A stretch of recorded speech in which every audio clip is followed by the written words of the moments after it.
ദൈവത്തിന് മഹത്വം ഉണ്ടാകട്ടെ. ബഹുമാനപ്പെട്ട IPC ഏലിയൻ ചർച്ച് നല്ലിക്കുഴിയിലെ ദൈവദാസനായ പാസ്റ്റർ ജോൺസനും കുടുംബത്തിനും വീണ്ടും വരുന്ന കർത്താവായ യേശുക്രിസ്തുവിൻ്റെ നാമത്തിൽ എൻ്റെ ക്രിസ്തുവന്ദനം അറിയിക്കുകയാണ്. ഇവിടെ ഇരിക്കുന്ന ദൈവദാസനും യേശു കർത്താവിൻ്റെ നാമത്തിൽ എൻ്റെ സ്നേഹവന്ദനം അറിയിക്കുന്നു. ഇവിടെ ആയിരിക്കുന്ന എല്ലാവർക്കും എന്നെ പ്രത്യേകമായിട്ട് എന്നെ വിളിച്ച ബേബി സിസ്റ്ററിനും വീണ്ടും വരുന്ന കർത്താവായ യേശുക്രിസ്തുവിൻ്റെ നാമത്തിൽ എൻ്റെ സ്നേഹവന്ദനം അറിയിക്കുകയാണ്. ദൈവത്തിൻ്റെ സാന്നിധ്യം നമ്മുടെ മധ്യത്തിലുണ്ട്. ദൈവം നിങ്ങളുടെ പ്രശ്നങ്ങൾക്ക് പരിഹാരം തരും. 2-3 പേർ എൻ്റെ നാമത്തിൽ കൂടി വരുമ്പോൾ അവരുടെ മധ്യത്തിൽ ഞാൻ ഉണ്ട് എന്ന് പറഞ്ഞ ദൈവം നമ്മുടെ മധ്യത്തിലുണ്ട്. ആ ദൈവം നമ്മുടെ മധ്യത്തിലുണ്ട്. ആ ദൈവം നമുക്ക് വേണ്ടി വീര്യം പ്രവർത്തിക്കും. വായിക്കാൻ 26 അപ്പോസ്തലപ്രവൃത്തി 26 അധ്യായം അതിൻ്റെ 18 വാക്യം. അവർക്ക് പാപമോചനവും എന്നിലുള്ള വിശ്വാസത്താൽ ശുദ്ധീകരിക്കപ്പെട്ടവരുടെ ഇടയിൽ അവകാശവും ലഭിക്കേണ്ടതിന് അവരുടെ കണ്ണു തുറപ്പാനും അവരെ ഇരുളിൽ നിന്ന് വെളിച്ചത്തിലേക്കും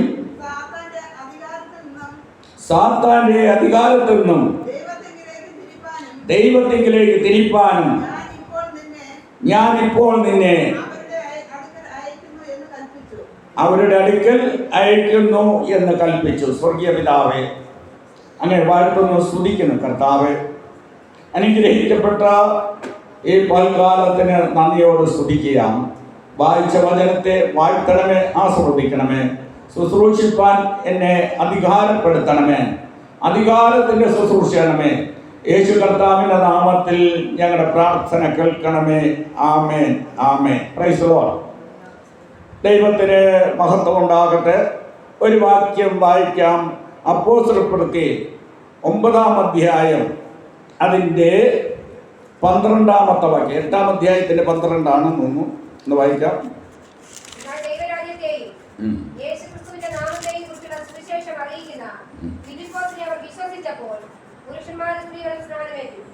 പ്രൈസ് ദി ലോർഡ്. എന്നെ കഴിഞ്ഞ ആഴ്ചകളിൽ എന്നെ ചിന്തിപ്പിച്ചാണ്. ഇതെല്ലാം ഒരു 3-4 വാക്യങ്ങളുണ്ട്. ആ വാക്യങ്ങളൊക്കെ വായിച്ചപ്പോൾ ഈ അത്ഭുതങ്ങളിൽ കൂടിയാണ് അനേകർ ദൈവഭാഗത്ത് വരുവാനിടവന്നത്. നമ്മൾ 3 അധ്യായം 4 അധ്യായം 5 അധ്യായം ഇതൊക്കെയും വായിക്കുമ്പോൾ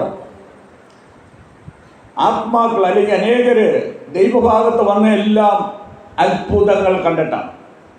അപ്പം ഈ നാളുകളിൽ നമ്മിൽ കൂടി ദൈവശക്തി വ്യാപരിച്ചാൽ, നമ്മിൽ കൂടി അത്ഭുതങ്ങൾ നടന്നാൽ അനേകർ ക്രിസ്തുവിലേക്ക് വരുവാനിടവരും. ഞാൻ പുഞ്ചഗിരി ജാഫർ ബാസിനറിയാം. പുഞ്ചഗിരി IPCയിൽ അദ്ദേഹം ഒരു പരസ്യയോഗത്തിൽ അദ്ദേഹത്തിൻ്റെ ചർച്ചിൽ അവിടെ ഞങ്ങൾ പരസ്യം ചെയ്യുക.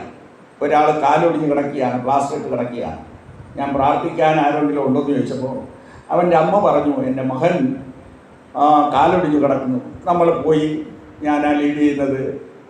ഞാനിതേ പറഞ്ഞുള്ളൂ, നീ നിൻ്റെ പാപത്തെ പറഞ്ഞുപേക്ഷിച്ചാൽ നിൻ്റെ കാൽ നോർമലായി തീരും. അന്ന് പ്രാർത്ഥിച്ചു. അടുത്ത ദിവസം അവൻ എന്നെ വിളിച്ചു പറഞ്ഞു, ഞാൻ പ്ലാസ്റ്റർ കട്ട് ചെയ്ത് പാസ്റ്ററെ, ഞാൻ നാളെ ജോലിക്ക് പോകും. നമുക്ക് ദൈവം എന്ന് പറയുന്ന ആരാണ്? അത്ഭുതങ്ങളുടെ ദൈവമാണ്. നമ്മുടെ ദൈവം ആരാണ്? ഇദ്ദേഹത്തിൻ്റെ അറിയില്ല പറയാം. Price the Lord. പുഞ്ചഗിരിയുടെ കാര്യമാണ് പറയുന്നത്. Price the Lord. അപ്പോൾ ദൈവത്തിന് ഇമ്പോസിബിൾ ആയിട്ടുള്ള ഒരു കാര്യവും ഇല്ല. ദൈവത്തിന് സകലവും പോസിബിളാണ്. ദൈവത്തിന് എന്താണ്?